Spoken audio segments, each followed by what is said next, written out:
Hola, ¿cómo están? Bienvenidos al portal del Villegas y voy a partir de inmediato, leyendo un mail que me llegó de una señorita, y me parece interesante. Dice que estoy harta de que los políticos apelen a mi condición de mujer para arrimar el ascua a sus respectivas sardinas. Asqueada de verme rodeada de anzuelos cada vez que se acerca una cita con las urnas y pretenden pescar en el caladero femenino. Indignada ante la obscena utilización que hace la izquierda de mi sexo, asumiendo que por el mero hecho de ser lo que soy, debo profesar su ideología. Hastiada de consignas huecas. ¡Basta ya! Déjennos en paz a las mujeres de todos los partidos y céntrense en resolver los problemas acuciantes que sufre la sociedad, a menudo por causa de sus errores e indecencias. No somos seres desvalidos necesitados de tutela. No formamos un conjunto homogéneo de muñecas manipulables. No nos tomen por imbéciles. Y hay más que no voy a leer y que se refiere más o menos a otros aprovechamientos del tema de la condición femenina. Recordemos que no hace mucho, un mes o algo así, o dos, da lo mismo, este año o a finales del anterior, el Partido Socialista, por boca de uno de sus prohombres, manifestó que el feminismo siempre había sido, no dijo siempre ha sido, sino que es, como si fuera de siempre, uno de los principios fundamentales del partido. Una de las mentiras más grandes que he escuchado en los últimos tiempos. El feminismo no estaba en la mente ni en los labios de nadie hace 5 o 10 años, para qué hablamos de más hacia atrás. Así que vengan a subirse a ese bus, porque da, quizás como dice esta señora, voto,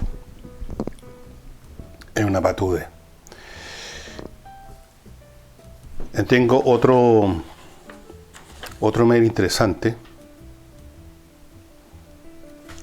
relativo a un tema que voy a tocar y que me lo han pedido muchos de ustedes, que es el de los medidores de luz, pero yo quería esperar a ver en qué se resolvía ese asunto.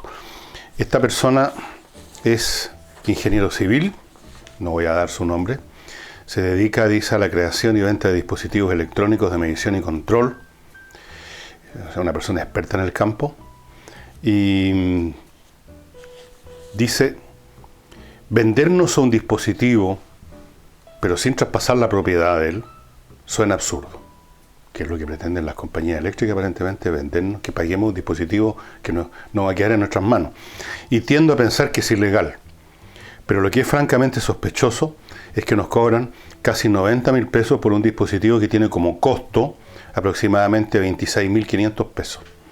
Se supone que con este dispositivo en él va a ahorrar una serie de costos de medición y de corte y reposición, proceso que en la actualidad tiene un valor de aproximadamente 180 pesos por cliente. El dispositivo se comunicará con la empresa mediante la transmisión de datos a través del mismo cable eléctrico, pero se cobraría además un cargo adicional de 200 pesos mensuales por ese concepto, transmisión de datos. Es decir, se nos cobra el mismo costo de mantener a todos los empleados que hacen revisión de los medidores actualmente y que serán despedidos cuando se incorporen los nuevos medidores. Dado que el costo de la transmisión de datos es cero, debido a la tecnología que se va a emplear, podemos entender que en él ingresará a su contabilidad aproximadamente $1,5 millones mensuales sin que haya ninguna prestación o servicio adicional para los usuarios. La danza de millones es obscena y no puedo dejar de preguntarme quién aprobó esta operación durante el gobierno anterior. Y sobre lo mismo, voy a partir por el final de lo que tengo anotado. Ayer a última hora vi una entrevista que se hizo en un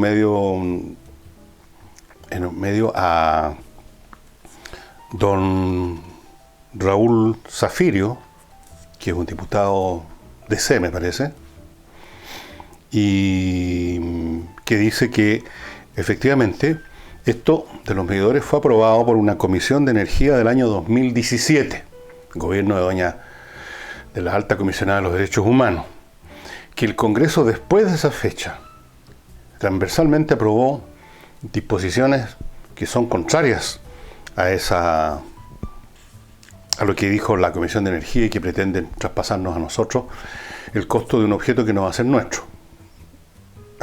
Usted no se puede quedar con el medidor, ¿sabe? Usted si se cambia de casa no se puede llevar el medidor. Parece que va a haber un negocio muy grande acá. O sea, si las cosas son así, parece que alguien se va a meter mucha plata al bolsillo. Mucha, pero mucha plata. Porque esta cosa hay que multiplicarla, 100 pesos aquí, 90 lucas por acá, imagínense, por todos los usuarios de electricidad. Y ahora, dicho eso, la cosa no digo más porque todavía no está claro. He escuchado distintas declaraciones de autoridades de gobierno. Me parece que todo está un poquitito confuso, que hay varias cortinas de humo por ahí. Vamos a ver en qué termina este asunto. Según Zafirio, que no nos preocupemos, que no va a ser así, que nos traspasen el costo a nosotros. Vamos a ver. Vamos a ver. Imagínense ustedes que en el gobierno están preocupados por el pueblo soberano. Se nos metió esa cuchufleta, así que quién sabe, ahora con un gobierno supuestamente reaccionario, de derecha, quién sabe. Y a propósito de que el gobierno desea que Carabineros pueda llevar a cabo registros, aún sin indicios, o sea, alguien que les parece sospechoso, aunque no ande con un revólver puesto en la oreja, ni ande como los chicos malos así con un antifaz, pero los carabineros tienen bastante experiencia en más o menos captar a alguien que podría ser, ¿no? Entonces, el gobierno quiere que los carabineros puedan hacer esto, que la policía pueda hacer un registro incluso sin indicios, y a partir de los 14 años. ¿Por qué a partir de los 14 años? Ahora es a partir de los 18, este registro con indicios, etcétera, porque está claro y todos sabemos que hay una enorme cantidad de niños de esa edad, incluso menores, que han sido reclutados por bandas de delincuentes, o que por su cuenta delinquen ya, y delinquen incluso con hechos de sangre. O sea, olvídense ustedes si todavía les opera en el mate este concepto amoroso de los niños, los pobres niños. Sí, claro, los pobres niños, pero estos niños, criados en ciertas condiciones, de las cuales no tienen la culpa, por cierto, pero terminan siendo lo que son, pueden ser tan peligrosos como una persona de 30 años o más, porque además andan drogados muchos de ellos. Entonces, no es cuestión de decir son menores de edad, ¿cómo vamos a estarlos registrando como si fueran delincuentes? Bueno, hay delincuentes de esa edad también, pues. Hay muchos delincuentes de esa edad, en algunos sectores especialmente. Entonces, a propósito de esto, Felipe Arboe, del PPD, dice que no están dadas las condiciones, yo no sé cuáles son las condiciones que tienen que darse, probablemente que lo asalte a él un niño de 14 años.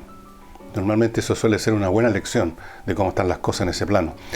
Dijo que no se le va a dar un nuevo cheque en blanco al gobierno en esto. Yo no sé qué cheques en blanco son los que ha entregado la oposición al gobierno en ninguna cosa. Pero yo quiero resaltar este punto porque me parece que lo de Felipe Arboe, como hemos mencionado en otras oportunidades, que pasa con la gente que está en un sector que se va radicalizando y se va poniendo cada vez más delirante en sus posiciones. Felipe Arboe, yo lo conocí, es un tipo muy agradable en lo personal, pero me acuerdo que uno de los primeros reportajes, un reportaje que hice de él, a propósito de un día del combatiente, cuando él era subsecretario, me parece, del Interior. Y me acuerdo con qué diligencia él me mostró todo el aparataje que había en la propia moneda, con cámaras, y como lo que uno ve en las películas de ciencia ficción, o estas películas de espionaje donde la cámara nos lleva a los lugares donde los espías electrónicos tienen millones de aparatos y están vigilándolo todo. Era una cosa como esa. Cámaras mirando distintas calles de la población donde generalmente los militantes de esas fechas conmemorativas, ¿no? El Día del Combatiente, se juntan a hacer la suya. Y conversamos sobre el tema y me pareció siempre en ese momento que era un tipo que se tomaba en serio el tema de la delincuencia, que no andaba con medias tintas como en esa época andaban mucha gente de su sector, hasta el día de hoy, y con cuidado, que hay los derechos humanos, que esto, que el otro, que con muchos miramientos con los delincuentes. Arboe me pareció un tipo que estaba decidido a combatir eso y me mostró todo el aparataje que era bastante abundante.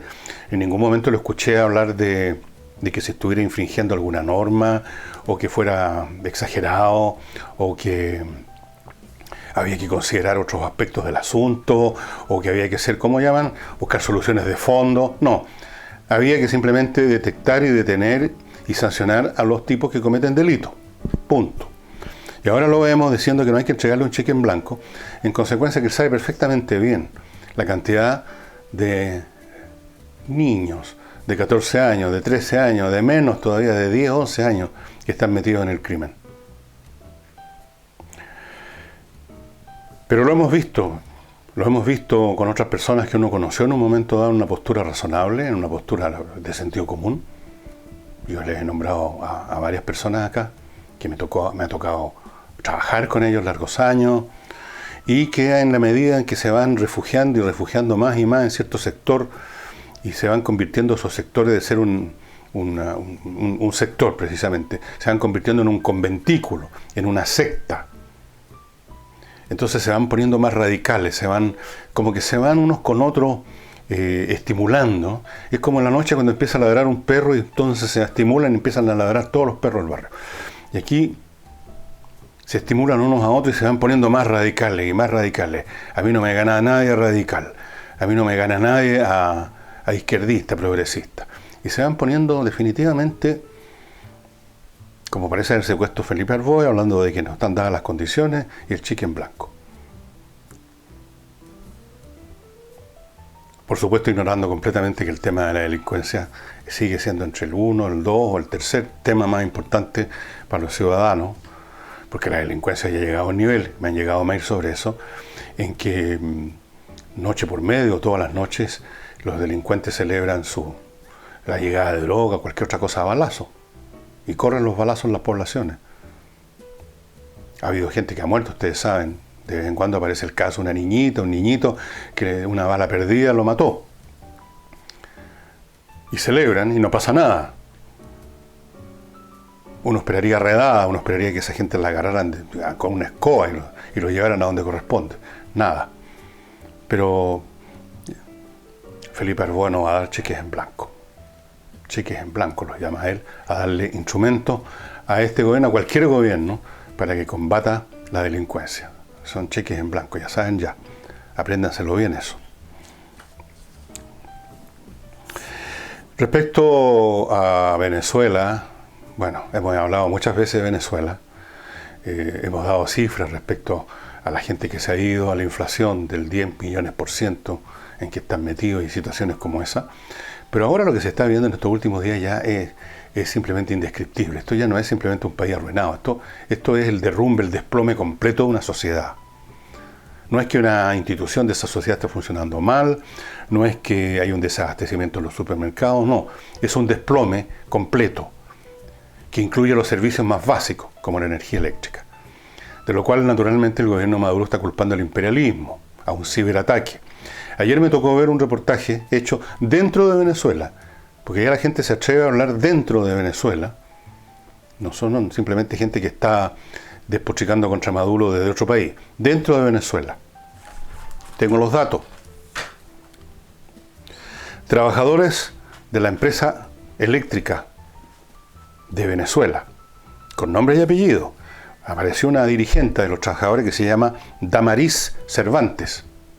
Pueden ustedes buscar en YouTube las declaraciones que hizo a la televisión y explicó con lujo de detalles el grado de vandalismo que han sufrido las instalaciones eléctricas a manos de delincuentes o de quien sea que los han dejado, el grado de descuido, de falta de mantenimiento, la gente que trabaja en seguridad, los zapatos de seguridad a veces no tienen suelas, ya se les han salido, no tienen guantes, no hay repuestos, una situación de descuido y negligencia que ella detalló paso a paso y que es naturalmente la causa del desastre. Porque, estimados amigos, cuando un sistema eléctrico no es capaz, porque se cayó una planta o dos, de suministrar, de ponerse a la altura de la demanda eléctrica, se cae todo el sistema. No es como el agua, que si falla una planta, lo que sucede es que empieza a salir menos agua, no necesariamente se corta todo el agua, sino que empieza a salir menos. No, se va todo al suelo el sistema, porque el suministro las leyes que gobiernan la mecánica de la distribución de electricidad son distintas. No es un objeto físico que está aquí y se manda por una cañería para acá. Es más complicado, hay una interacción entre demanda y oferta. Lo explicó un ingeniero eléctrico que parece también venezolano. Él sí que estaba fuera del país. Y estos trabajadores eléctricos venezolanos denuncian entonces esta increíble situación de descuido, de falta de mantenimiento de las centrales, el vandalismo, la falta de recursos, etc. Y dijo de frentón, mostrando a cámara el dedo, blandiendo el dedo, ustedes, refiriéndose al actual gobierno, a Maduro, han destruido el sector eléctrico. Y luego agregó, nos ponemos a disposición del presidente Guaidó. Y otro experto dijo, el sistema está en condiciones tales que no soporta ni una sola falla. Ahí está entonces el imperialismo americano. Parece que los agentes del imperialismo americano son el propio Maduro y su círculo, su gobierno. Bueno, Venezuela ha llegado entonces a una condición que podríamos llamar de caída libre absoluta. La Asamblea Nacional, que es el órgano político que fue descabezado, defenestrado por Maduro y que nombró a Guaidó presidente transitorio por el momento, declaró al país en estado de alarma nacional. ¿En qué se va a traducir eso? No se sabe. Pero hizo una cosa muy importante y muy seria y que puede tener consecuencias tremendas. Guaidó pidió asistencia internacional para impedir, dice, que Venezuela siga, o el gobierno venezolano más bien, de Maduro, siga sosteniéndose, aunque sea a duras penas, vendiéndole petróleo a Cuba. Y pidió que eso se detenga. ¿Qué es lo que está haciendo Guaidó entonces? En el fondo le está pidiendo a Estados Unidos que bloquee el mar, que bloquee la navegación de los petroleros desde Venezuela a Cuba. Está pidiendo un bloqueo marítimo.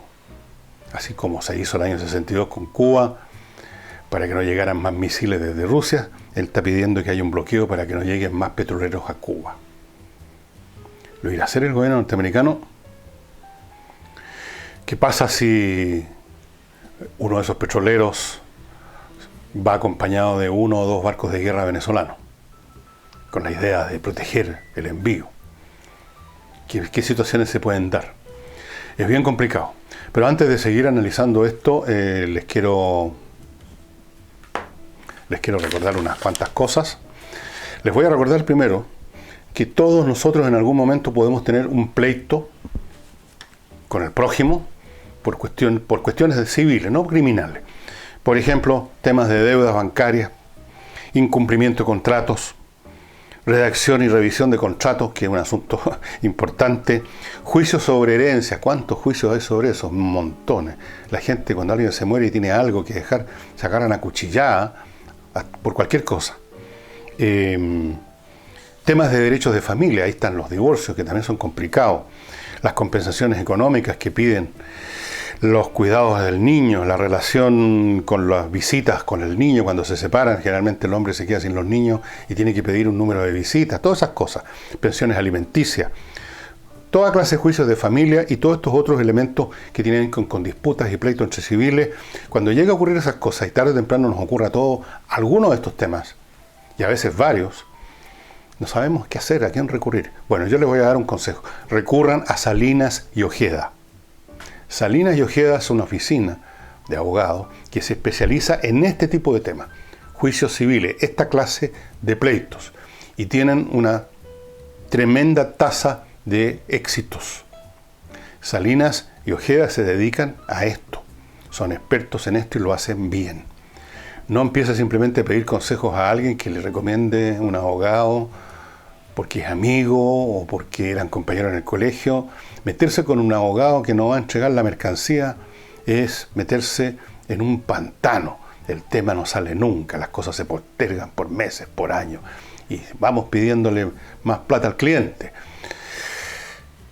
Salinas y Ojeda, ustedes están viendo los datos de contacto El contacto mail es contacto@salinasyojeda.cl. Tienen también una página web, salinasyojeda.cl. Recuerde, hay que tener siempre a mano a un buen abogado u oficina de abogados para hacerse cargo de nuestros asuntos, o vamos a perder el caso y vamos a perder plata, además.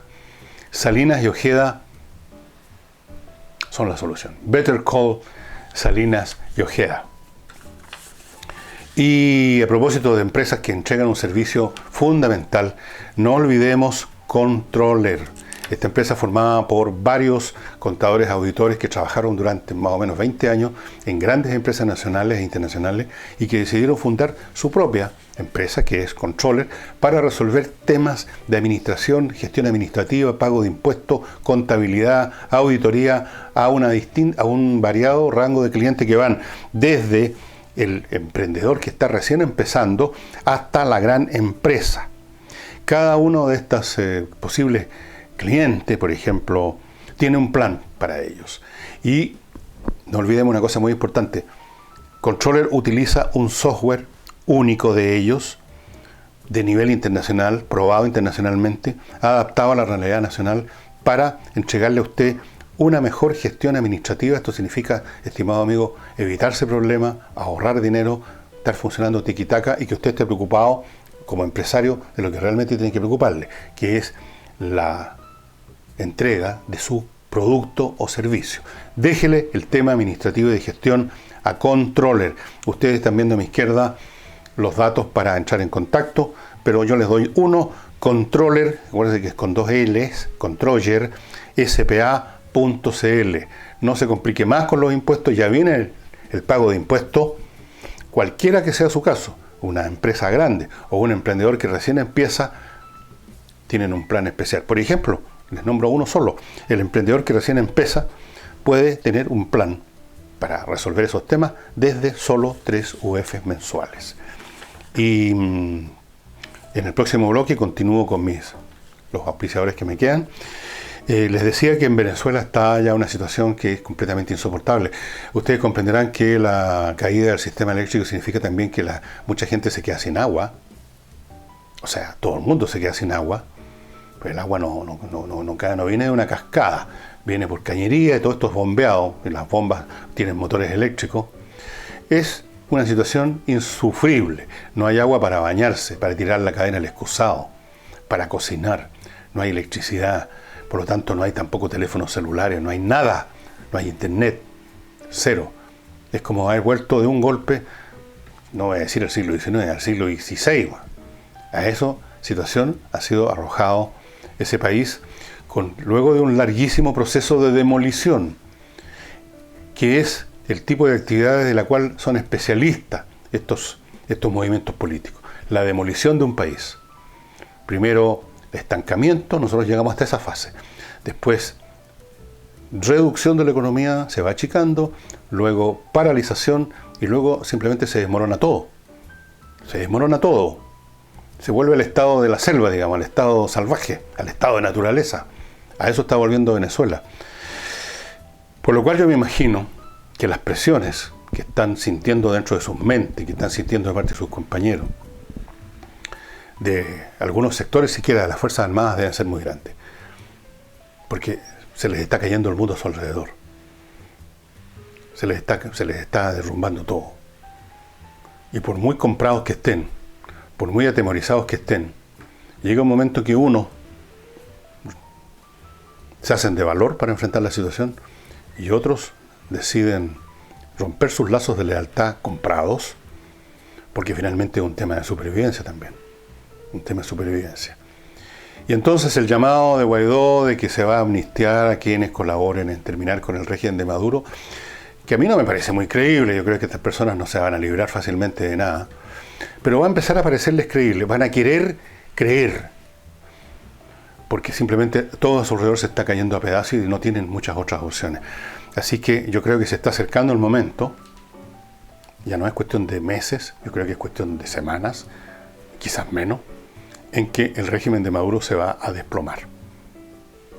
Lo último que lo sostiene es la Fuerza Armada, o sea, la lealtad de unos cuantos generales, nada más. No hay nadie más que lo sostenga y que lo apoye en Venezuela. No queda nadie, ni siquiera sus clientelas, en las barriadas de Caracas o de otras ciudades de Venezuela.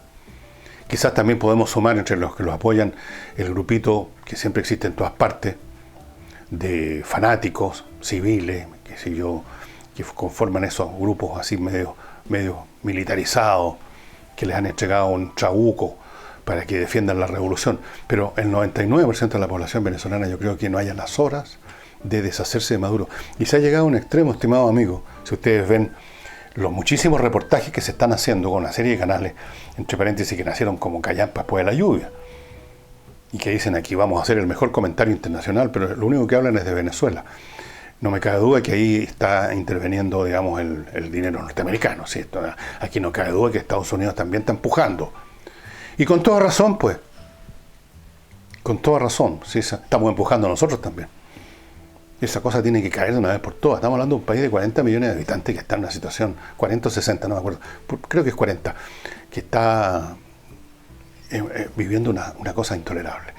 Así es que yo creo que de repente vamos a encontrarnos una mañana, cuando ya empiece el programa, con que se produjo un pronunciamiento militar y que está la crema en Venezuela.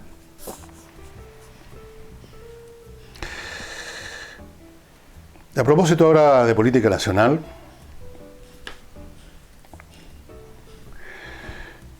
el gobierno hizo su propio examen de su año en la moneda.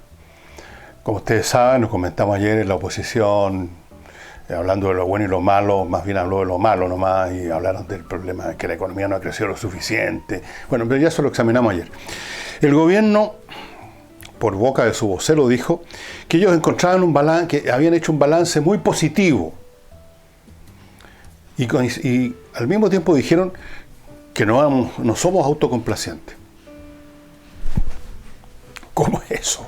Si uno no es autocomplaciente, no puede decir que un balance es muy positivo, pues. Como que no pega una cosa con otra, ¿no? Es contradictorio.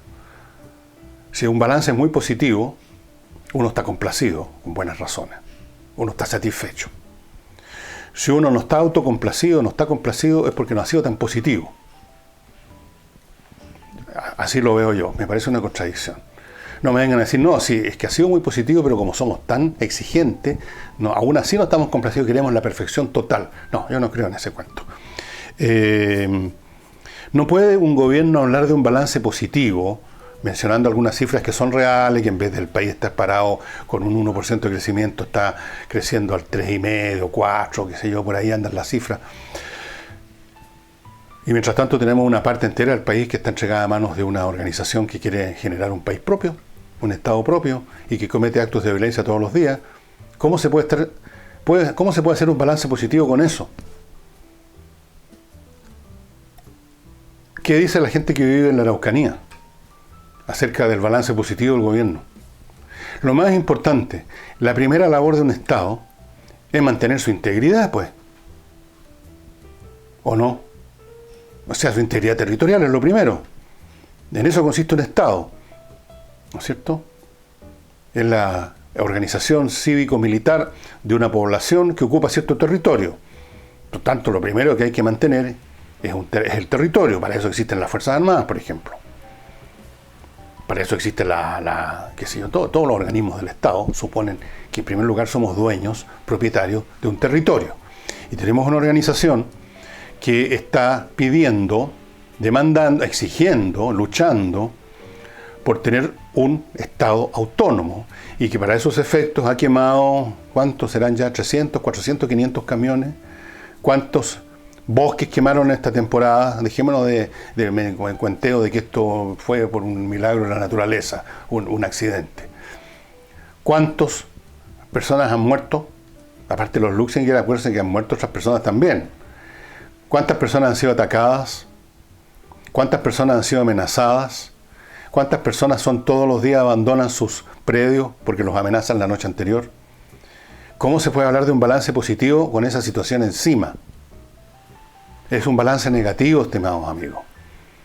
Porque lo esencial, el hecho de que se está desprendiendo un pedazo completo de Chile, no ha sido enfrentado como debe ser. Ha sido enfrentado con lo de siempre. Las giras turístico-políticas, en este caso el señor Moreno, hablando de unos planes maravillosos de crecimiento económico, cuando no es el tema. Aquí no se trata de que haya un grupo de gente demandando más ingresos, más ayuda, más bono, más crédito, que les regalen más tierra. No, ese no es el tema ahora. El tema ahora es la CAM y sus demandas, o más bien dicho, ni siquiera ya lo piden, lo están haciendo en la práctica. Están controlando territorio chileno, que ellos consideran territorio propio, y plantan banderas. ¿Y qué hace el gobierno al respecto? Pone policías de punto aquí y allá, y si llega a haber una situación en que muere un individuo, un miembro de ese grupo humano, entonces es un escándalo y es un desastre para el gobierno. No ha enfrentado el tema. Entonces no se puede hablar de un balance positivo. O muy positivo, por favor. No es un balance positivo. En absoluto. Y antes de continuar,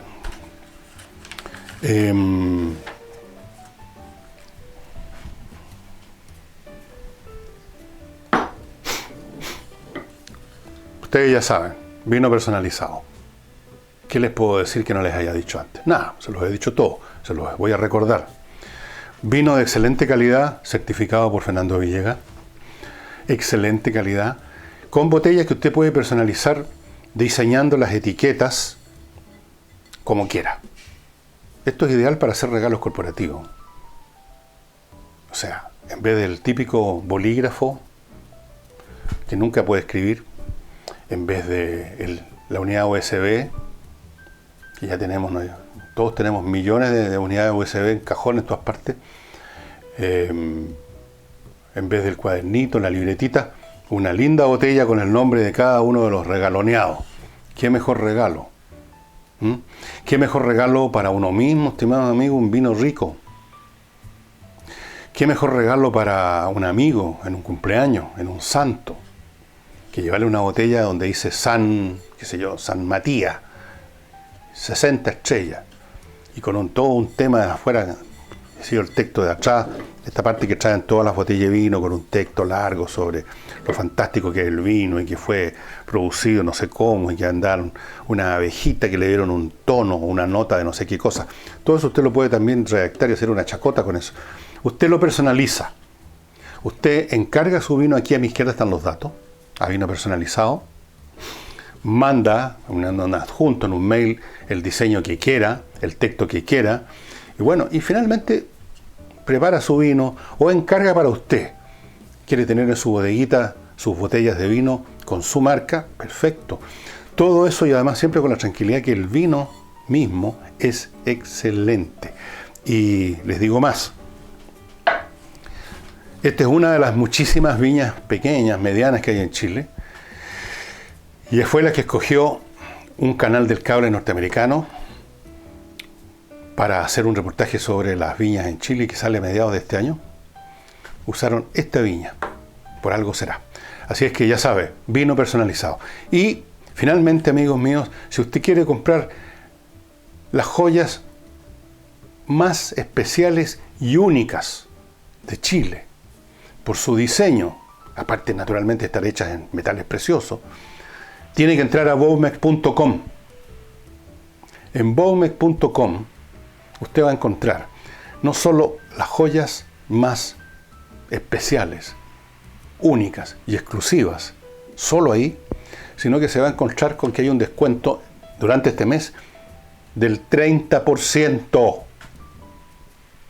¿Cómo se lo pongo? ¿Así o así? Así es más fácil. 30%. 30%, estimado amigo, por joyas maravillosas.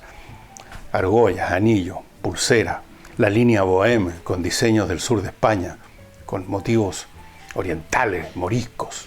O sea, toda una variedad de bellezas en joyas con un 30% de descuento. Solo en bowmex.com.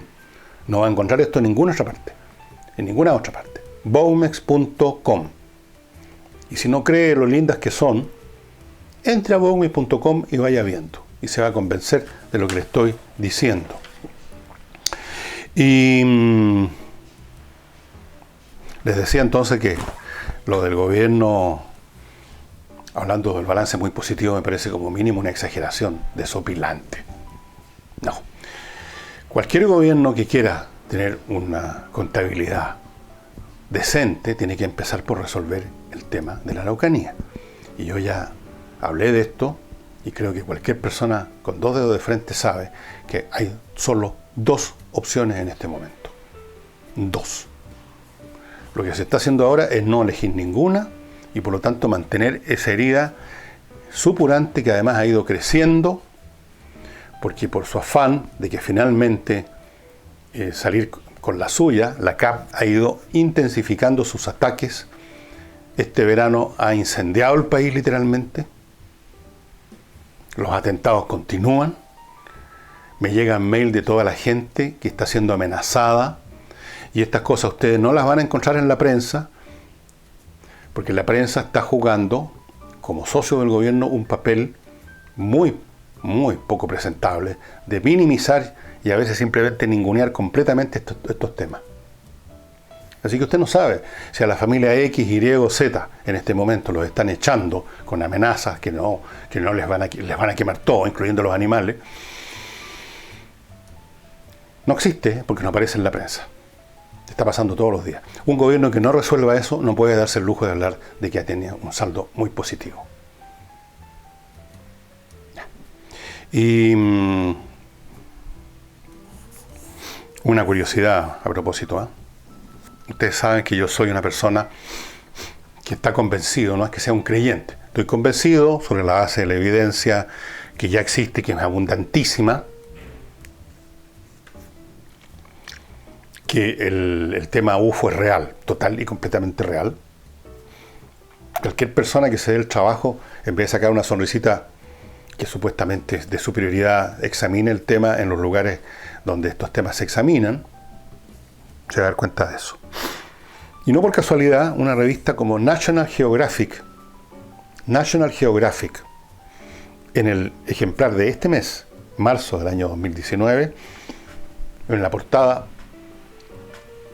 el artículo principal le da título a la portada que dice: no estamos solos. Miren qué casualidad, ¿no?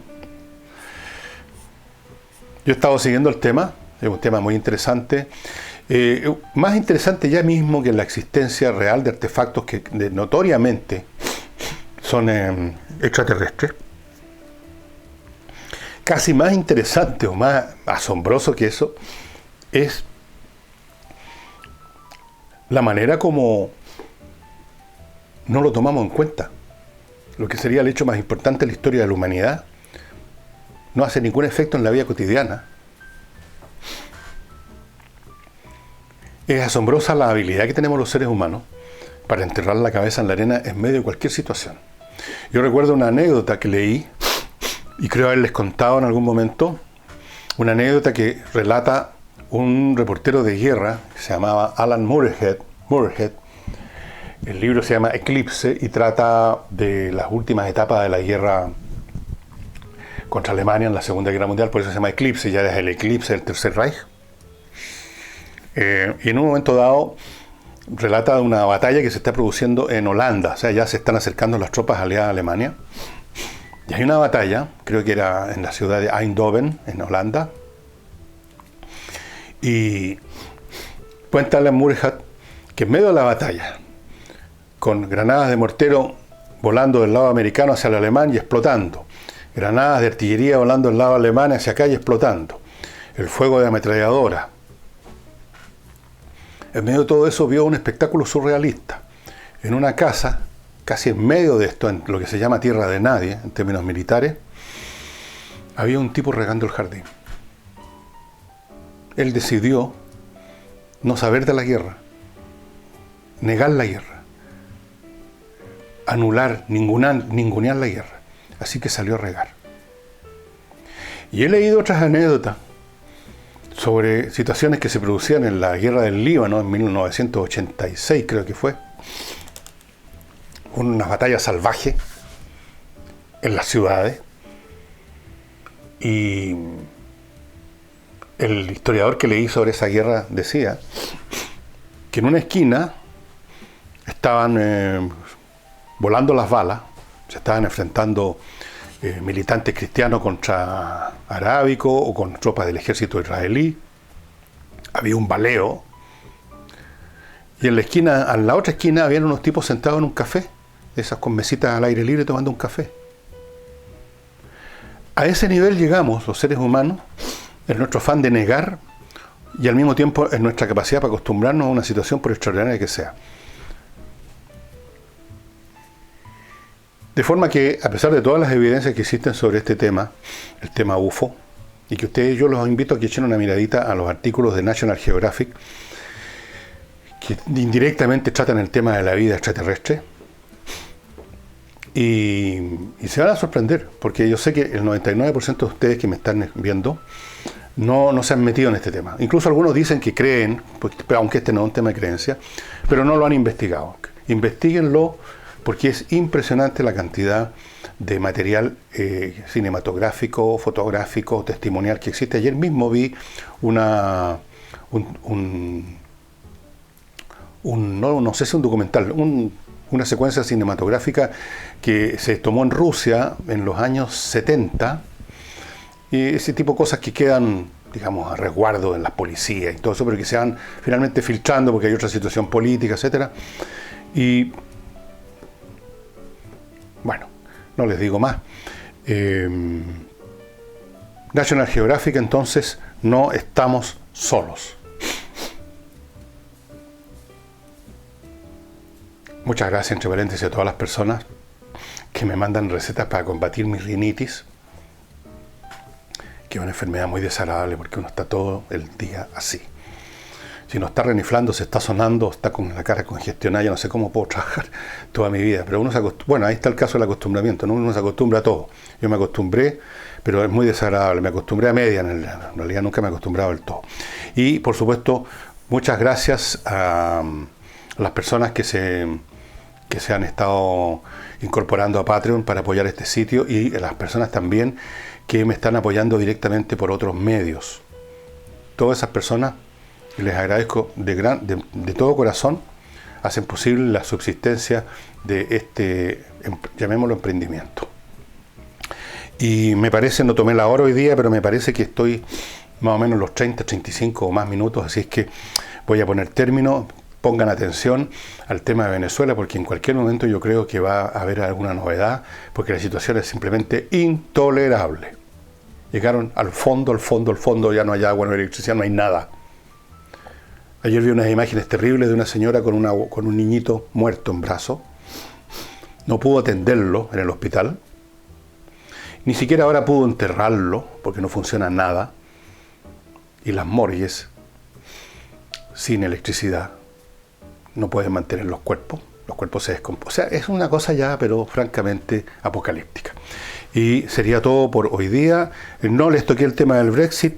Hoy día se produce, ya se debe estar produciendo, una de las votaciones, la primera de las 3 posibles de esta semana. Mañana ya tendremos más antecedentes para conversar de eso. Muchas gracias y hasta mañana.